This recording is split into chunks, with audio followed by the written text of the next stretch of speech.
Bu videoni eshakka qiziqadigan, eshakni yaxshi ko'radigan do'stingizga yuborib qo'ying. Mol, qo'y, eshak va hayvonlar bilan jinsiy aloqa qilsa nima bo'ladi? Asoratlari qanday? Shunaqa savollar ham kelib turadi. Xo'p, bunga ham javob beramiz. Bunda birinchi navbatda siz infeksiya yutib turib olasiz.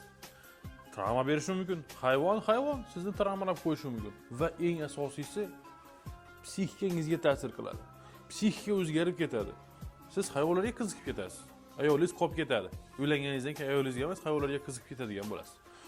Bu videoni eshakka qiziqadigan, eshakni yaxshi ko'radigan do'stingizga yuborib qo'ying. Bazı geceler de düşer ya hayal